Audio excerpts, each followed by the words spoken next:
आनंदपुर गांव में सोहन नाम का एक हलवाई रहता था। वह बहुत ही बढ़िया और स्वादिष्ट मिठाई बनाने के लिए जाना जाता था।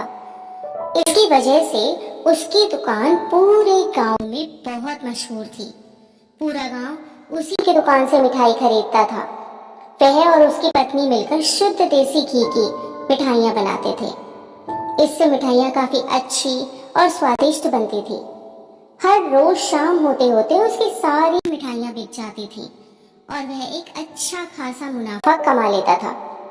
मिठाइयों से जैसे ही आमदनी बढ़ने लगी, सोहन के मन में और पैसा कमाने का लालच आने लग गया। अपने इसी लालच के चलते उसे एक तरकीब सूझी। वह शहर गया और वहां से एक दो चुंबक के टुकड़े ले आया। उन टुकड़ों को उसने अपने तराजू के नीचे लगा दिया। इसके बाद एक नया ग्राहक आया जिसने सोहन के पास से 1 किलो जलेबी खरीदी। इस बार तराजू में चुंबक लगाने की वजह से सोहन को अधिक मुनाफा हुआ। उसने अपनी इस तरकीब के बारे में अपनी पत्नी को भी बताया, लेकिन उसकी पत्नी को सोहन की यह चालाकी बिल्कुल अच्छी नहीं लगी।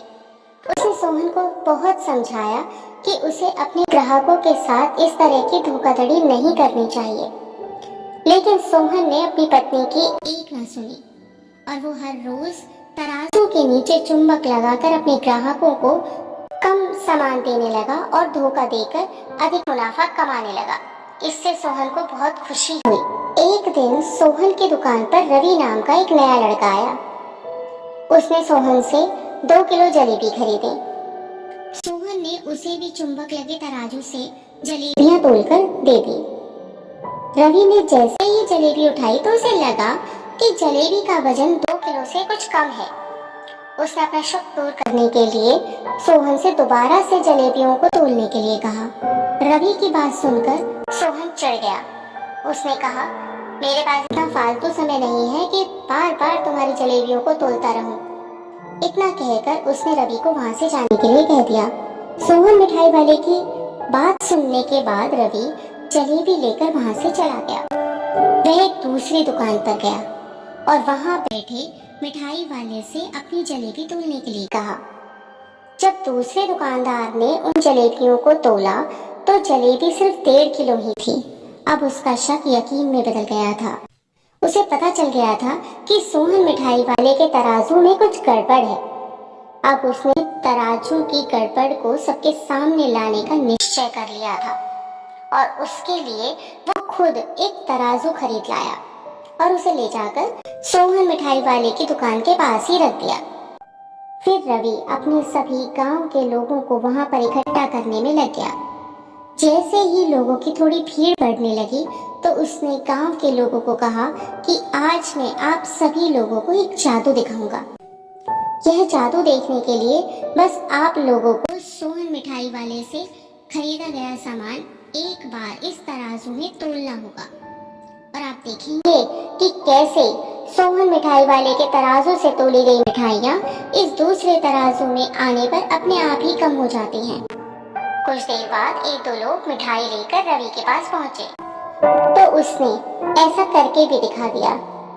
इसके बाद सोहन की दुकान से जिसने भी मिठाई खरीदी थी सभी ने राजू को तराजू में तोलकर देखा तो सबकी मिठाइयाँ 250 ग्राम से लेकर आधा किलो तक कम निकली। यह सब देखकर लोगों को काफी हैरानी हुई। अपनी दुकान के पास ही यह सब होता देखकर सोहन मिठाई वाला रवि से झगड़ा करने लगा। उसने लोगों को बताया कि रवि यह सब नाटक कर रहा है अपनी बात को सही साबित करने के लिए। रवि सीधे सोहन मिठाई वाले का तराजू लेकर आया और तराजू में लगे हुए चुंबक को निकालकर सबको दिखाने लगा। यह देखकर गांव वालों का गुस्सा 7वें आसमान पर चढ़ गया। सबने मिलकर उस लालची मिठाई वाले को खूब मारा। अब उस लालची मिठाई वाले को अपने लालच और उसके कारण की गई गलत हरकतों पर पछतावा हो रहा है। उसने अपने गांव के सभी लोगों से माफी मांगी और यह वादा भी किया कि भविष्य में कभी कोई ऐसी जालसाजी नहीं करेगा। सोहन की इस धोखाधड़ी से पूरा गांव नाराज था, इसलिए लोगों ने उसकी दुकान में जाना कम कर दिया था। उधर सोहन के पास पछताने के अलावा और कुछ नहीं बचा था, क्योंकि वह पहले ही पूरे गांव का भरोसा खो चुका था। तो हमें इस कहानी से यही सीखने को मिलता है कि हमें कभी भी लालच नहीं करना चाहिए। हमेशा ईमानदारी के साथ काम करने से ही इंसान का नाम होता है। लालच के चलते भले ही कुछ समय के लिए हमें ज्यादा फायदा हो जाए, लेकिन उससे इज्जत और आत्मसम्मान दोनों ही कम हो जाते हैं।